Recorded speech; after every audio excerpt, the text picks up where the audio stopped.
You're listening to Florida Matters. I'm Matthew Petty. For many Floridians, getting ready for hurricane season means things like dusting off your emergency supply kit, checking flashlight batteries, making sure you know where your important documents are stashed. But for some Tampa Bay residents who lived through the 2024 hurricane season, they're still dealing with flooding from Hurricane Milton and worried about what the next season may bring. Coming up, you'll hear how people in Polk and Pasco counties are trying to put their lives back together without electricity, running water, and homes ruined by floodwaters.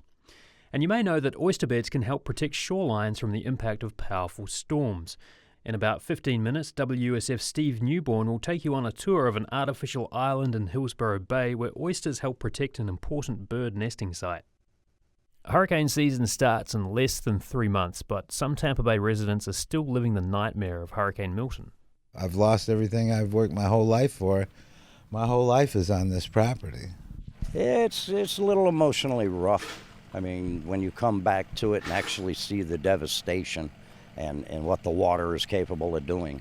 I mean, I've got a home here that's now not even sitting on its foundation correctly because of the water, and I don't know what to do. Well, that was Don Ferguson and Richard Beckwith. They both live in Zephyr Hills and their homes were badly flooded by Milton. Then there's Polk County resident Tracy Boyette, whose home near Lakeland was flooded by Milton. Everything was damaged. Oh my God, I've never seen mold grow so fast and so far up the walls and how wet. I mean, mold was in places I didn't even assume they could get in there. So that's just a few of the people who shared their stories of the impact of Hurricane Milton with WUSF's Sky Lebron. And Sky joins us now. Sky, describe what you saw when you talked to Tracy, Don, Richard, and the others. Yeah, it was really eye-opening, I think, is the first thing that really comes to my mind. It was tough to see, it's particularly going first in Pasco. I mean, we're talking about houses that are now, 5-6 months down the line from the hurricane, and there's still hurricane water and septic water surrounding their homes. In the case of like Don Ferguson, it was completely surrounding his property. He would put wood planks down so that we could get to his front door, and he showed me the inside, and you could see the water line. It's not like it was down near the bottom. It was near the midway point of the house. So his couch, his TV, his washer and dryer, all of it completely devastated. And he didn't even have it the worst. Right next door, Richard Beckwith, he can't even access his property. There's stuff floating in his front and backyard. And then you go just another house over, and one guy's house, Patrick Fernandez, his house was fine, but his whole property is just filled with septic water, and he has chickens and roosters and dogs, and they're running around in this septic water, and there's just nothing that you could do. In the case of Tracy, I mean, it was just as tough, and they didn't have the flooding there when I was there, but you see what looks like a warehouse. It didn't look like a home at that point. Because it's been gutted. Yeah, the walls are gone. The floors are gone. She's giving me the tour, and she's struggling through it because it's just an emotional experience. Imagine you have so many 20 years of memories in a home, and now you walk in, and it's gone. And that's just, it's hard to wrap your mind around. Now, Tracy, as you mentioned, her home's gutted. She's living in an RV because her home's unlivable. Others are getting by without things like running water and power. What are they doing to survive? How are they getting by? A lot of the situations are they just can't live in their homes, so they're staying with friends, they're staying with family. In the case of Patrick Fernandez, I thought it was really interesting. He's a guy that his house is okay, but his property is not. He still has no electricity. That whole block in Pasco, they don't have any electricity. They don't have running water. So he would go to get 2 gallons of water. He would use that throughout the day to flush his toilet and do whatever he needed to do. And then he said he was going to Planet Fitness in order to take a shower. In the case of Tracy and Danny Boyette, they're living their entire life out of the RV. They've had to put a lot of their stuff in storage, which is another expense on top of everything else, paying rent for an RV, paying your mortgage because you still owe the payment on your house despite the fact that you can't live in it. And then on top of that, you're living in this small confined space where you have to really limit how much food you have. What's the most essential items that you need in front of you, because a lot of it you just can't store right now. Jared Smith, the firefighter that was in Polk County, he talked about how he and his family, he has multiple kids that he still is trying to get through school. They they have to live in an Airbnb, a long-term rental, just to get by. It's been tough for all of these people. Yeah, and as you point out, I mean, they're dealing with things that I think in the immediate aftermath of a storm, there's a lot of goodwill towards people who are suffering the worst of it, right? People really band together, but then as things move on, people can get left behind. And this comes across, and one of the folks that you met in Polk County, this is Jared, as you mentioned. He described the frustration of trying to get some attention and some help. Let's just take a listen. It was like you had to scream and jump on your rooftop and go on social media and post pictures and images and videos and, just to try and get help. All right, and he is a Hillsborough County firefighter, Jared Smith, so he would have been helping people in their worst throughout that storm, and now he's in the situation of needing a bit of a hand. What else is going on with him? Yeah, it was crazy seeing some of the videos that he sent. He actually got drone footage, and he owned some acres next to a basin, and the basin had completely filled up. That's what caused the flooding to the Boyette's home as well as to his house, which is the house closest to the basin. He had a video showing all of the water flowing into his house, into his garage, into his patio, and the entire back portion of his house just became unlivable in that instance. He was talking about how he just felt as though, as many people on that block, that they were not being listened to by the county. The county was saying that, there's not much we can do at this point. If you live in a flood zone, you kind of have to understand that these are the risks. Mm-hmm. But when it came to right after the storm, he was saying people were not coming out. Nobody was coming to help them. Days, a couple weeks after the storm, which they didn't initially flood. They flooded days after the storm when the basin kept on rising up. So that led to flooding a couple days after. And at that point, Polk County is trying to figure out all these issues. And it just seems like their area was glossed over. And that's what he meant. Like, we are suffering here. We can't even get out of our homes in many instances. Yet we can't get any help to come here. And it wasn't for a couple weeks that they would finally get a temporary pump put in that basin to pump that water out. Yeah, I think there's some photographs on WUSF.org. You can see the roof of his barn is floated away. It's like in the middle of this pond, essentially. Now, as far as solutions for flooding from Milton go, people have been looking to local government and FEMA to help make them whole, but it sounds like it's not quite as simple as pumping out the water. Let's just listen to Polk County Emergency Management Director Paul Womble. You hate it that somebody's flooded, but you can't pump water to get water out of a neighborhood, or in this case, out of a home, and then send that water downstream, and then you put it in somebody else's home. So, Sky, what do residents want at this point? And are they at risk of flooding again in the next major storm? Particularly in Polk County, yes. They say they want a permanent pump placed in the basin so they could prevent future floods. Or they can, when it floods, they can get that immediately start to flow out rather than having to wait, get aid, put a temporary pump in. The county says that that's more difficult, and it's easier said than done. They say that they're living in a flood zone, mm-hmm. and they're living in flood zone AE, which it varies from flood zone to flood zone. But they're pretty much saying that it's not as easy as just putting in a pump and then not having to worry about it anymore, because that water has to flow into another location. And in that case, it could go to a different development, a different neighborhood. And the county is pretty much just saying they're considering it. They want to help these people out, and that is something that they would look at down the line, but they're not sure if that is the solution that they're gearing toward. And on the resident side, they are pushing for that pump. They want to see something done, because they say, why are we going to rebuild our homes? Why are we going to invest potentially hundreds of thousands of dollars into helping bring our homes back to the state that they were if 3 months down the line, maybe not even then, because we're about to hit rainy season, the same thing could potentially happen again?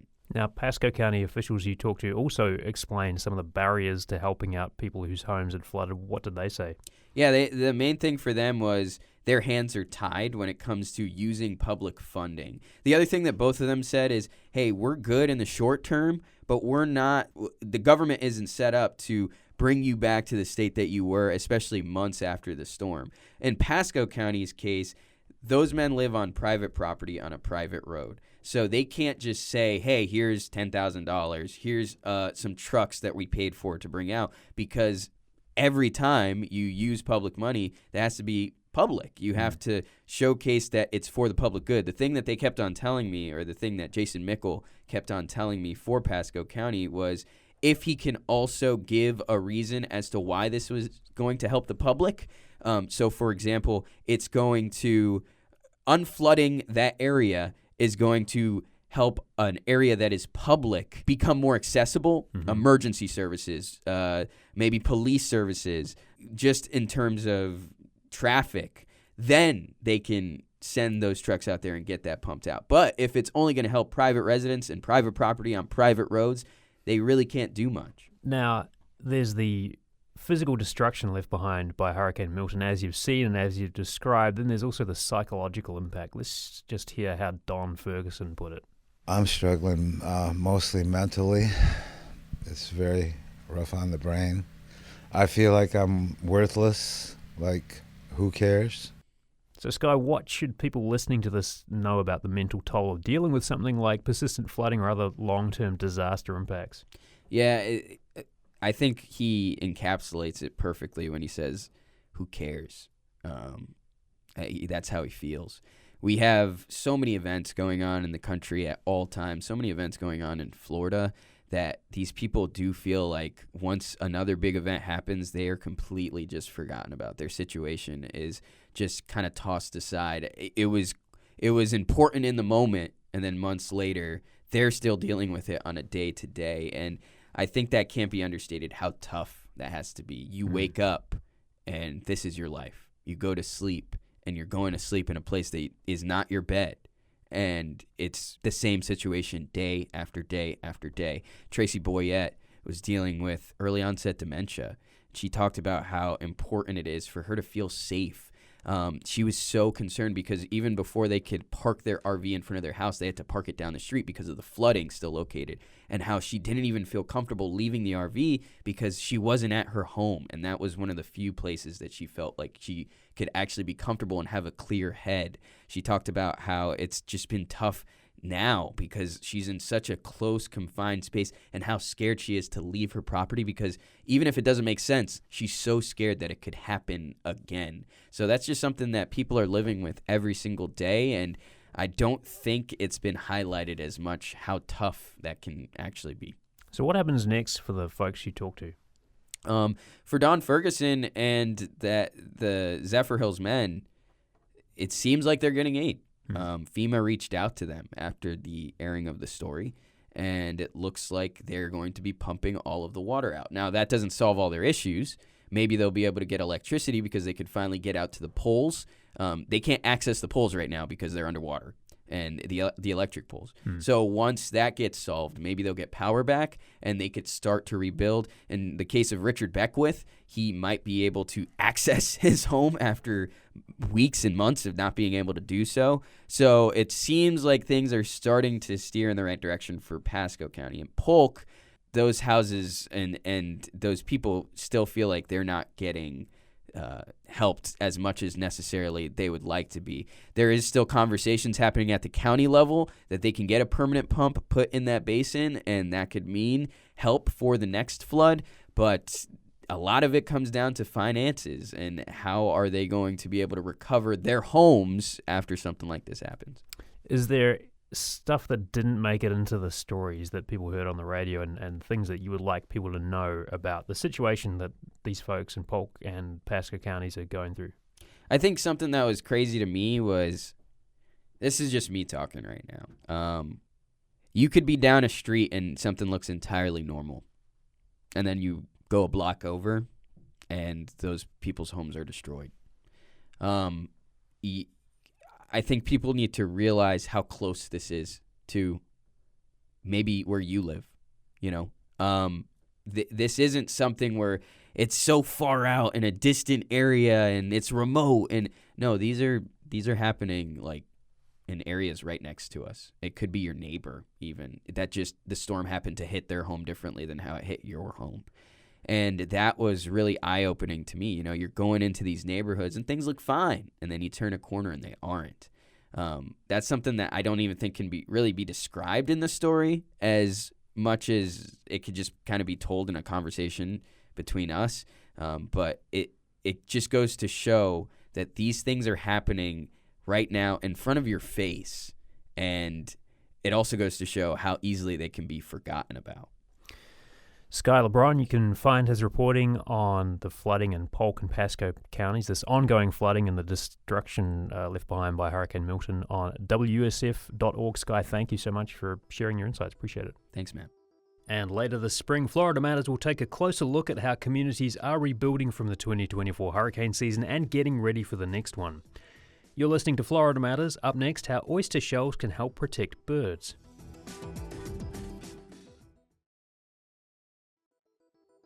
You're listening to Florida Matters. I'm Matthew Petty.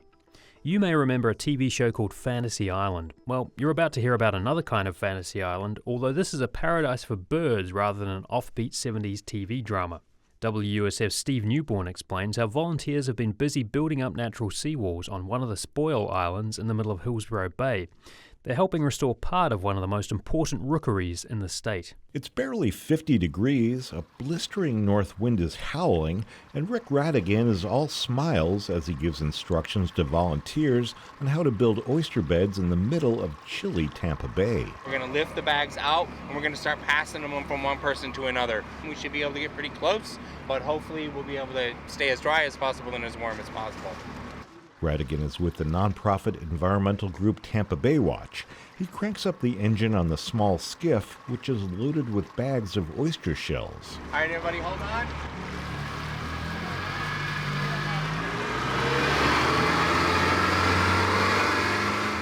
Freezing salt spray heralds our journey from the mouth of the Alafaya River as we head to Fantasy Island.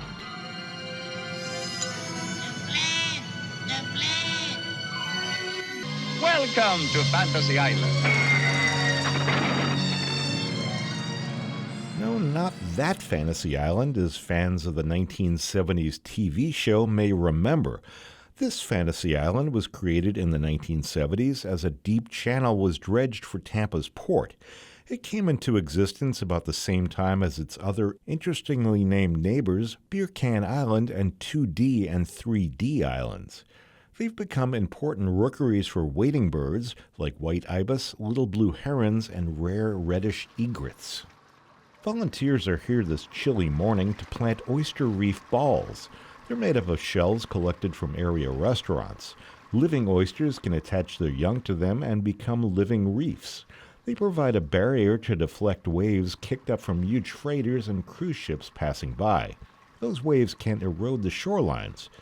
Along for the ride today are volunteers Nate and Heather Schneck of St. Petersburg. The cold? Well, they're from Pennsylvania, so they're used to it. 43 when we woke up. Yeah, I love it. We've done like some beach cleanups before with Treasure Island, but I think this is even more interactive and really fun. So why are they out here battling freezing salt spray and cold feet? Well, it's for the birds. We encroach on all these bird islands through development and everything like that, so it's important to preserve what we still have left to make sure they have somewhere to go. Eric Plage manages the project for Tampa Bay Watch. The restoration costs about $200,000 and is being funded by the nonprofit Coastal Conservation Association Florida, Duke Energy, and Neptune Flood Insurance of St. Petersburg. This is the second phase of a restoration effort that began back in 2016. Back then, Tampa Bay Watch volunteers noticed extreme erosion on the southern end facing the shipping channel. That is a big ship displacing a huge volume of water in an area that is supposed to be a bay with low energy, with tidal flats and things like that. So that energy greatly affects those shorelines, or the constant kind of smashing against them and things like this.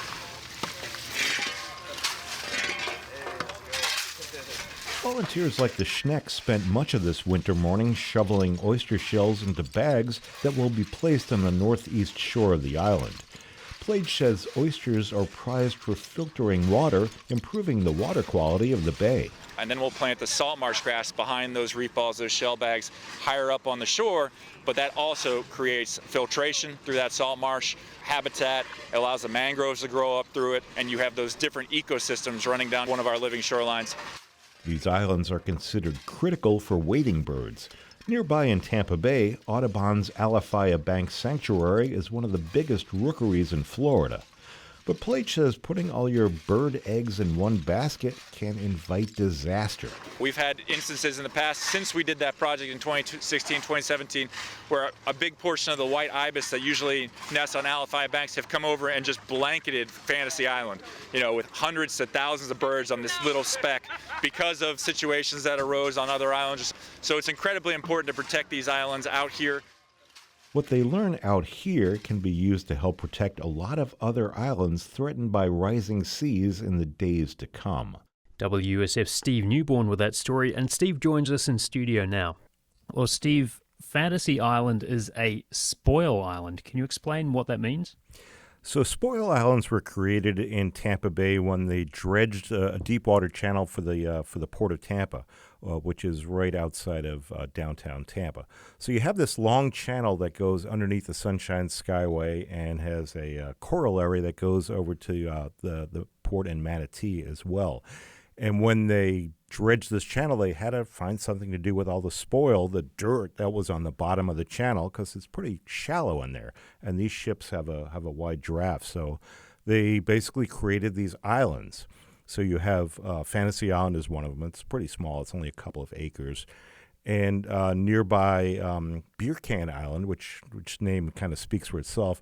And these other two islands called 2D and 3D islands were created right about the same time in the 1970s. Yeah, I understand why 3D Island got its name, but 2D Island I can't really figure out. It must be really small. Mm-hmm. It's interesting to me, Steve, these islands, including Fantasy Island, haven't been there that long, and as you point out in your piece, around the same time as the TV show of the same name, although they're not connected. But in that time, they've become quite important, right? Sort of ecosystems all on their own. And you report that the island is an important nesting site for birds. So what kind of birds are we seeing there? Right, so they're saying it's mostly wading birds, fish-eating birds, white ibis, little blue herons, and reddish egrets, which you don't see too much.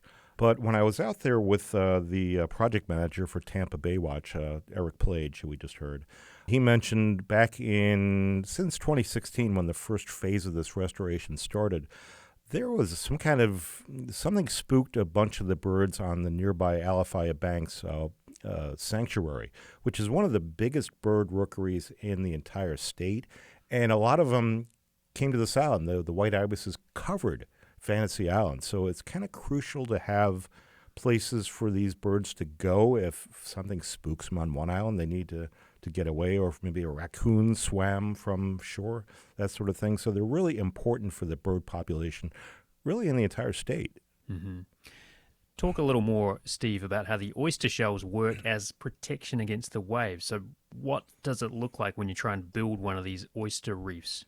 Right, so there are two things. There is these oyster reef balls, they're called, which are basically these 200-pound concrete structures with holes in them that living oysters can attach their young to. And when I was there, they were filling oyster shell bags. Basically, it's just like it sounds. They shell them up, put them in bags, dump them along the shoreline, especially along where the cruise ships and the big freighters come to the port. And what it does is it creates a barrier for waves. So it stabilizes the shoreline by kind of taking the waves from these ships, and of course during hurricanes and storms that we've been having. And what it does is it builds up the ground underneath. So it gives life to plants like mangroves, which grow in salt water. They can attach to these things and kind of use them as a base, and it builds up the shoreline. So you have what's called a living shoreline, where mangroves and marsh grasses can grow, and it's probably the best way to save these islands from sea level rise and further degradation from more storms that are probably likely. And so, are you getting baby oysters essentially growing on these bags of shells. Is that what happens? Right. So the oysters deposit their young, and they attach. Oysters attach themselves to oyster shells. So if you don't have oyster shells, there's really nothing for them to grab onto. Mm-hmm. And if you've been to one of these islands, you look at the roots of the mangroves. The oysters grow on the mangrove roots. But an island like Fantasy Island does not have a lot of mangroves yet. It's too small. They haven't really established themselves yet. So this gives a way for the oysters to attach themselves on these reef balls and these shell bags. And then when the mangroves come in and gradually fill it in, they'll grow on the mangroves as well. So it's a very deliberate process. Is it just a matter of putting these shell bags in the water or these concrete kind of chunks in the water and just allowing the oysters to find them, or do they have to do a little bit of environmental hacking and throw some baby oysters in the water roundabouts? No, it's natural. There are some oysters in the bay. The Tampa Bay was once full of oysters, but I think there's maybe a tenth of the number that used to be probably 100 years ago. So there are some out there. You just have to give them. This is the hack, I guess. You have to give them a place where they can grow and they can build, and this is really the way to do it. And Steve, you've got some great sound from some of the volunteers you talked to, a couple who didn't seem to be put out by the cold weather at all. And there's good photos too on the website, WUSF.org, of them packing these mounds of shells into these bags. But where are they getting all these empty oyster shells from? Right, they get them from restaurants. There's a program that's been set up for a couple of years ago. It's called Shells for Shorelines, and restaurants, they have these separate piles outside their restaurants, and they have like kind of a trash truck comes by and picks them up. Mm-hmm. This is something that's been done in places like Apalachicola, which is famed for oysters, and it's been replicated in other places. It just started a couple of years ago here. So what they're doing is taking shells that would have gone to landfills and putting them to a good use, basically. I was going to ask Steve about the difference between oyster beds or oyster reefs as a natural barrier and mangroves, but it sounds like what you're saying, the oysters are almost kind of like the foundation for the mangroves, like you can't have one without the other. Yeah, it's a symbiotic relationship, absolutely. Like I said before, if you go to any of the mangrove islands out there, you will see oyster shells growing on the roots that are in the water. It's kind of like a dock, you see all the barnacles and everything down there. Yeah, it's definitely a symbiotic relationship, and the oysters help the mangroves, and the mangroves help the oysters, and hopefully we can help them both. Steve Newborn, you can find his reporting on the restoration of Fantasy Island on WUSF.org and see some of those great photos as well from his reporting trip out there. Steve, thank you so much. My pleasure, Matthew. That's our show for this week. Hurricane season officially begins June 1st, and later this spring, Florida Matters will take a closer look at the lasting impact from the storms that hit Tampa Bay in 2024 and how communities are rebuilding. Florida Matters executive producer is Grayson Doctor. Production assistants from Jackson Harp and Blake Bass. Subscribe wherever you get your podcasts and watch on YouTube. I'm Matthew Petty. Thank you for listening.